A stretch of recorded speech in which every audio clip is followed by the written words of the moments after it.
Okay, hi there, Zev. Good to be back learning. We're Perek Aleph in Avodah Zarah, Mishnah Hey. Mishnah Hey. So up until this point, the Mishnah has dealt with business transactions that are also during the time of the idolatr's festival period. The rest of the Perek now deals with business transactions that are also at all times, not necessarily relating to the times of Idayan, to the times of their festivals. All the time, these transactions that the Mishnah will discuss are also. So this Mishnah Hey discusses selling items that were typically brought as offering to the idols. So the issue of idolatry applies to Jews and non-Jews alike. We know that. It's prohibited. It's also for a Jew to cause anyone else, whether a Jew or a non-Jew, to do an Avera, to do a sin. We may therefore not sell to idolaters, to the Avodah Zarah, items that are brought as offerings to their idols, to their Avodah Zarah. So the Mishnah tells us, the following items are also to sell to Avodah Zarah at any time of the year. At any time of the year. It's traboilin, ubnei shuach, uptotroisehen. It's traboilin are acorns of oak trees or large white figs of the bnois shuach species, with their stems still attached to them. We'll see in a minute why. Ulevoina, frankincense, consists of crystals made from the sap of a certain spice tree, used as an incense in sacrificial offerings. We have the levoina, lahavdil elf havdolos, as part of the ketoris, one of the ingredients of the ketoris. And v'tarnegoil halovan, or a white rooster, because the Avodah Zarah typically bring these items as offering to their idols, as offerings to their idols. These items that were now listed in the Mishnah. Lemashal, in regard to the Bnei Shuach, acorns of oak trees, large white figs of the Bnei Shuach species, with a stem still attached to them, levoina, tarnegol halavan. So the Meforshim explained that the idolaters would hang these acorns and figs by their stems before their idols as offerings to their Avodah Zarah. So another Tana comes along and disagrees and holds that selling a white rooster is not always prohibited. The Tanakama said, Tanagol halavan, period. No ifs or buts, no conditions. Rabbi Yehuda says that it is, however, mutar limkor lo tanagol halavan bin hatanagoylin. It's permitted, according to Rabbi Yehuda, to sell to an idolater a white rooster, along with other roosters of different colors, other roosters that are not white. So since the idolater is buying other roosters, which are not usually brought as offerings to Avodah Zarah, only white ones are brought. So we may assume that he's not buying any of them for idolatry because he's buying all of these different colors together. Therefore, even if one of them is white, it still, according to Rabbi Yehuda, may be included in the entire sale.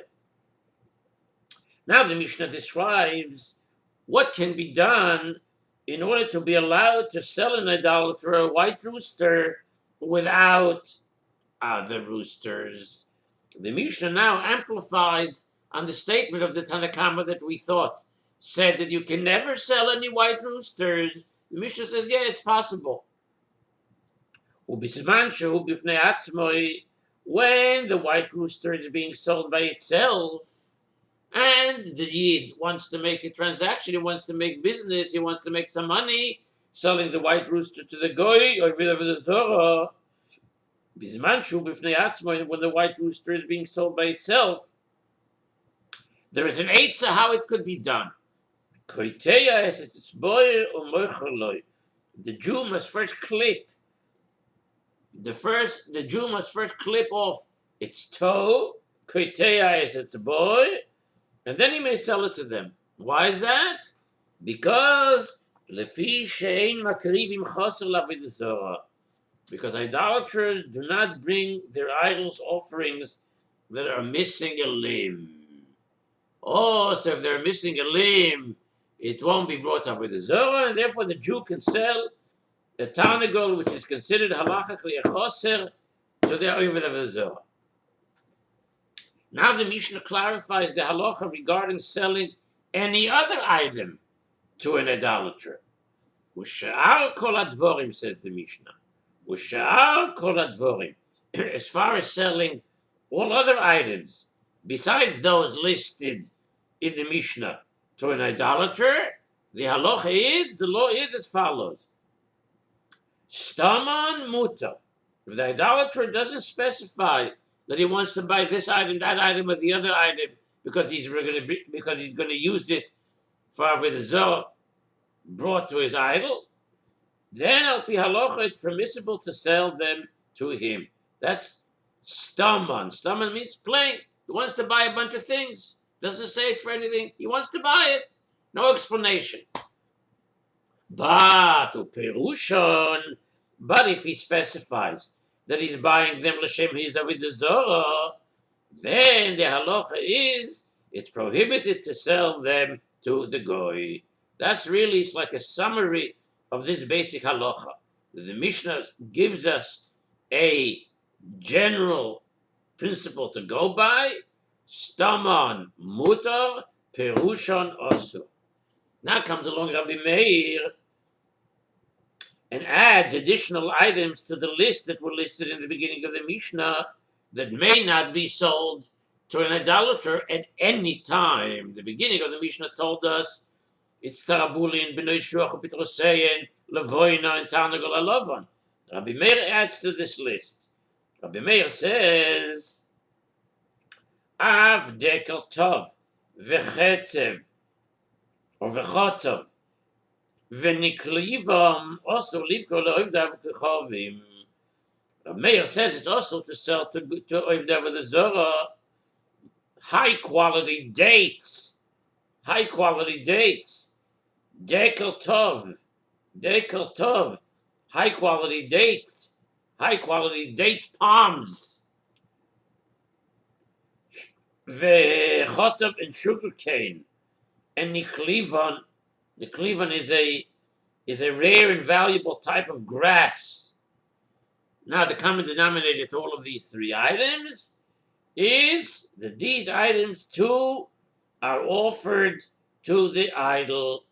So anything that we know lechatchila is offered directly and specifically for the idol, for the Avodah Zarah, is also, and that's why Rav Meir adds these items to the original Mishnah's list. Let's go right to Mishnah Vav. Mishnah Vav, we have to remember a halacha. The halacha that the Torah tells us in Sefer Shmois, Perek Chav Gimel, Pasuk Yud Beis, is that the Torah not only forbids us to perform melacha, certain types of labor, certain types of melacha. On Shabbos, we are also to do lamites melachas on Shabbos, which we derive from the building of the Mishkan. So not only not only is it also for us to do these 39 melachos and their subcategories, the toldois, the Torah also is mitzaveh that our animals must also rest. The pasuk says, "Ato bilcha bita uvem techa, uvem techa." Now, being that there is this issue, that there's also must be shvisas melacha of our livestock, of our behemoths. It's for this reason that we may not rent an animal to an idolater who will work with the animal on Shabbos. That's what the Torah is megale uvem techa. Now the Chachamim went further and prohibited selling livestock, selling large livestock to an idolater at any time as a safeguard so that we should not rent such an animal to an idolater over Shabbos and therefore come to be over the Isur to have our animals rest on Shabbos. That's the Yesod here. Shvisas behema, the behema in our Rishus may not work on Shabbos, but in addition to that, the Chachamim extended the Isur of the Torah and prohibited selling any kind of large livestock to an idolater at any time as a precaution, as a safeguard, as a goder, so that we should not rent such an animal to an idolater on Shabbos and thereby transgress the Isur to have our own animals rest on Shabbos. So now comes along this Mishnah and begins with a certain custom that developed as a result of this Isur. What is that? Mokom shenahagu limkor behema daka lo yivdei kechovim, in a place where the minhag hamekubal, where the accepted custom was to sell small livestock, such as sheep and goats, to goyim to Avodah Zarah, moicherim, we may sell it to them. But where there was a minhag, mokom shenahagu shelo limkor, but in a place where the custom is not to sell small livestock either, to Avodah Zarah, ein moicherim, we may not sell them. The Mishnah is going to go on to state that in all places, however, it is also midrabanan to sell large livestock to idolaters. As far as the minhag is, if there's a minhag in a place not to sell small livestock, don't sell. Where there's a minhag to sell, where there is a minhag to sell small livestock, they may sell. Depends on the minhag, because the Gzeira D'Rabbanan was only on large livestock. The custom, however, in some places not to sell small livestock, developed as a further precaution, as a further extension against the Isur that everyone is in agreement on, and that is against selling large livestock.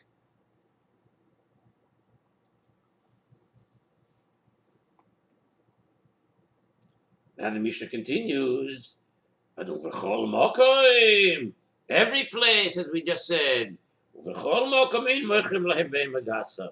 But in every place, we may not sell large livestock, such as oxen, such as horses, to idolaters, as a precaution, so that we will not rent an animal to an idolater over Shabbos and violate the commandment and violate the Isur to have one's animal rest on Shabbos. Okay? So this is, in other words, an extension of the Gezerah. The Gezerah is, why is there a Gezerah? The Gezerah is in order to make sure that no work is done with my animal on Shabbos for me directly, or that we may not rent an animal, a large animal, to an idolater where therefore the gezerah, where therefore the gezerah to have one's animal, where the iso, not the gezerah, where the iso that my animal must rest on Shabbos will be transgressed. Then the Mishnah continues, Agol limusiochim, selling large livestock is forbidden even while the oxen are still calves, agolim, and the horses are still foals, they're still young. Shleimim ushvurim, and whether they're healthy or disabled, whether they're healthy, shleimim, ushvurim, or they're disabled, although such animals, one may say, are not fit for work, they can, however, be used for other purposes. They can't do work directly, but they can, for example, turn a millstone. You can turn a millstone. So it's permissible to sell small livestock since they're not used for work at all. But shleimim ushvurim, whether they are healthy or they're shvurim, they're disabled, even though they're not fit for work, they can be used for other purposes, and therefore, the Tanna Kama says it's also. Rabbi Yehuda disagrees with the Tanna Kama in a number of cases. Number one, Rabbi Yehuda mater b'shvura. Rabbi Yehuda permits selling a disabled animal, since really it's very rare, it's uncommon to do any work with such an animal. Uben Beseira mater b'sus. And Ben Beseira permits selling a horse because horses are usually used for carrying riders, not for malacha, not for plowing, like an ox, like a donkey. And therefore, there's no concern, says Ben Beseira, that the commandment, that the issur to let one's animal rest on Shabbos will be violated. Right? Let's explain a little bit better. That the issur to have an animal work on Shabbos is limited to an act that is considered a melacha. For example, carrying an object, dalad amos b'shusarabim, is a melacha. And therefore, we may not have our animals perform such an act. Carrying a rider, however, is not considered a melacha. And why is it not considered a melacha? Because of the klal that we know that chai noises atzmoi. Chai noises atzmoi. A rider supports his own weight, the Gemara tells us in Shabbos. And therefore, one may sell a horse to an idolater, since it is generally used for carrying riders. Right? The Rav says, Kasover achai noises atzmoi. And therefore, the Rabbanan Savrei dafka adam noises atzmoi. Ilkachim loy hoya miyuchad elo lirkav olav is mutter. Okay. Now we learn one more Mishnah, short Mishnah, simple Mishnah. The Mishnah lists now, Mishnah Zayin. The Mishnah now lists items that may not be sold to or built for the sake of idolaters, since they can cause damage. They can cause injury. They can cause chas v'sholem misa. A Jew is not allowed to participate in any kind of activity that we know a priori will cause harm, damage, injury, and afilu death to others. And therefore, says the Mishnah, Ein moichim lohem. We may not sell to Avodah Zarah. Dubim v'arayos. We may not sell to the idolaters. Dubim, bears. V'arayos, lions. V'chol davar sheish bo nezek larabim, and anything else that can cause damage to the public. We may not sell to the Avodah Zarah swords or spears or other weapons, or anything else that may torture others or may cause others injury or death. This is also because the idolater, we know, may use these items to harm others. Right? The Rav says, "Kol davar sheyesh bo nezek l'rabim, kigon klei milchama, charovos, ramochim." Right? That's why in contemporary times there are all sorts of tshuvas and so forth in discussions about selling arms, for example. Selling arms. Is that an extension of Kol davar sheyesh bo nezek l'rabim? Interesting discussions. Weiter says the Mishnah, "Ein boinin bohem basilica, gardoim v'tadaya o bima, nor may we build for them." The Yid is a builder. The Yid is a contractor. So the Yid may not build for the Avodah Zarah a basilica, which was, the word is also in English, basilica, like in the Lashon HaMishnah, basiliki. A basilica is a tall palace-like building used for judging capital punishment, capital crimes, capital cases. If and when the person was adjudicated by this fallacious court to be condemned to death, so when he was condemned to death, he was hurled to his death from this tall basilica. Weiter, gardoim were not allowed to build for them. A courthouse for capital cases, which also ends up in tragedy. V'itzdaya, in modern Hebrew, the word itztadion in modern Hebrew is a stadium. So a sports stadium in Israel is itztadion. So itztadia was a stadium in which convicted prisoners were sent to fight bulls and other wild animals, or ubima. Bima is a tall, narrow platform from which, just like the basilica, a prisoner was hurled to his death.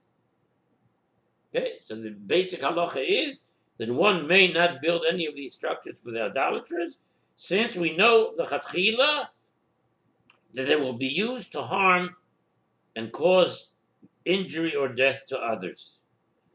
But, however, however, we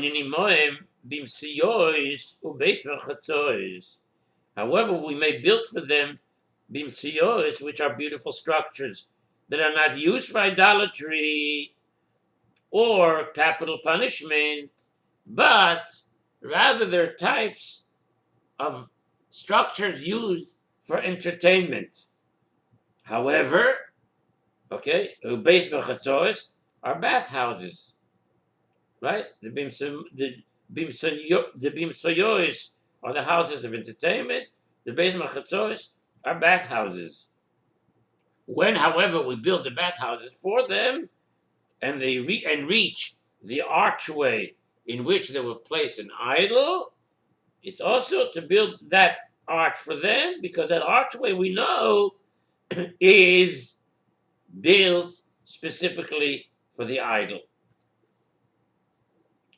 The Gemara tells us that the Romans specifically would build, the Romans specifically would place a statue of Aphrodite, Aphdite, in an archway in their bathhouses. Yet, nevertheless, they didn't build the bathhouses specifically l'shem Avodah Zarah. They built the bathhouses for bathhouses. But in that archway, they placed an idol. That part a Jew may not build for them. That's the end of Mishnah Zayin.